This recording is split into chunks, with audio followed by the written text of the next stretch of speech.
ಈ ಪ್ರಕರಣ ಕೋರ್ಟ್ ಮೆಟ್ಲಿಗೆ ಹೋಯ್ತು ಅನ್ನೋದೇ ತುಂಬ ನಮಗೆ ಬೇಜಾರಿನ ಸಂಗತಿ.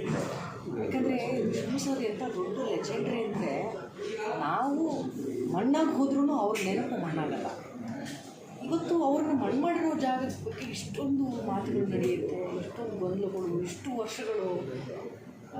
ಇದು ನಿಜಕ್ಕೂ ಅವರ ಅಭಿಮಾನಿಗಳಾಗಿ ಅಥವಾ ಕನ್ನಡದ ಮೇರು ಕಲಾವಿದರಿಗೆ ಉಳಿಸ್ಕೊಳ್ಳೋ ಒಂದು ವಿಚಾರದಲ್ಲಿ ಇಷ್ಟೊಂದು ಗೊಂದಲ ಅವಶ್ಯಕತೆ ಇರಲಿಲ್ಲ ಅಂತ ನನಗನ್ಸುತ್ತೆ. Vishnu sir doesn't deserve this. ಅವ್ರನ್ನ ತುಂಬ ಪ್ರೀತಿಯಿಂದ ನಾವು ನೆನೆಸ್ಕೊಳ್ಬೇಕಾಗಿತ್ತು. ಪ್ರತಿ ವರ್ಷ ಆ ಜಾಗಕ್ಕೆ ನಾವು ಹೋಗಬೇಕು. ಇಟ್ಸ್ ಅನ್ ಎಮೋಷ್ನಲ್ ಬಾಂಡಿಂಗ್ ಒಂದು ಜಾಗ ಅನ್ನೋದು. ಹಾಗೆ ಇಲ್ಲ, ನಾವು ದೊಡ್ಡ ದೊಡ್ಡ ಕಲಾವಿದ ಜಾಗಕ್ಕೆ ಹೋಗ್ತೀವಿ, ಆ ದಿನ ಅವ್ರಿಗೆ ನಮ್ಮ ನಮನೆಗಳನ್ನ ತಿಳಿಸ್ತೀವಿ. ಆ ಥರದ್ದು ಜಾಗನೇ ಬೇಕು ಅಂತ ಏನಿಲ್ಲ. ನಮ್ಮ ಹೃದಯದಲ್ಲಿ ತುಂಬ ದೊಡ್ಡ ಜಾಗ ಕೊಟ್ಟಿದ್ದೀವಿ ವಿಷ್ಣು ಸರ್ಗೆ. ಅದು ಯಾರೂ ಕಿತ್ಕೊಳ್ಳೋಕ್ಕೆ ಸಾಧ್ಯ ಇಲ್ಲ, ಅದು ಯಾರೂ ಮಣ್ಣು ಮಾಡೋಕ್ಕೆ ಸಾಧ್ಯ ಇಲ್ಲ, ಅದು ಯಾರೂ ನೆಲ ಸಮ ಮಾಡೋಕ್ಕೆ ಸಾಧ್ಯ ಇಲ್ಲ. ಪ್ರತಿಯೊಬ್ಬ ಕನ್ನಡಿಗರ ಹೃದಯದಲ್ಲಿ ವಿಷ್ಣು ಸರ್ ಇದ್ದಾರೆ.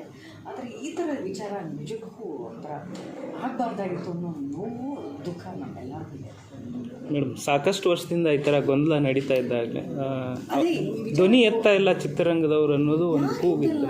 ಯಾಕಿತ್ತಿಲ್ಲ, ನಾವೇನು ಮಾಡೋಕ್ಕಾಗುತ್ತೆ? ಕೋರ್ಟಲ್ಲಿ ಹೋಗಿರೋದ್ರಿಂದ ವಿಷ್ಣು ಸರ್ ಅವರ ಕಾಲವಾದ ದಿನವೇ ಈ ಥರದ್ದೊಂದು ಪ್ರಶ್ನೆ ಉದ್ಭವ ಆಗುತ್ತೆ ಅನ್ನಂಗಿದ್ರೆ ನಮ್ಮ ಹೃದಯದಲ್ಲಿ ಜಾಗ ಕೊಟ್ಟರು ಒಬ್ಬ ಕಲಾವಿದನಿಗೆ ನಮ್ಮ ಮನೇಲಿ ಒಂದು ಜಾಗ ಕೊಡಲ್ವಾ? ನಮ್ಮ ಜಮೀನಲ್ಲಿ ಜಾಗ ಕೊಡಲ್ವಾ? ನಮ್ಮ ಜಾಗದಲ್ಲಿ ಜಾಗ ಕೊಡಲ್ವಾ? ಖಂಡಿತ ಕೊಡ್ತಿದ್ವಿ. ಆದರೆ ಈ ಗೊಂದಲ ಆಗುತ್ತೆ ಅಂತ ಯಾರಿಗೆ ಗೊತ್ತಿತ್ತು? ಆ ಜಾಗದಲ್ಲಿ ಗೊಂದಲ ಇದೆ ಅಂತಲೇ ಗೊತ್ತಿರಲಿಲ್ವಲ್ಲ. ಈ ಗೊಂದಲಗಳಿದ್ದರೆ ನಾವು ಅಭಿಮಾನಿಗಳು ನಾವು ಯಾವತ್ತೂ ರೆಡಿ ಇದ್ದೀವಿ. ನನಗೂ ಒಂದು ಜಮೀನಿದೆ, ಒಂದು ಪುಟ್ಟ ಜಾಗ ಇದೆ.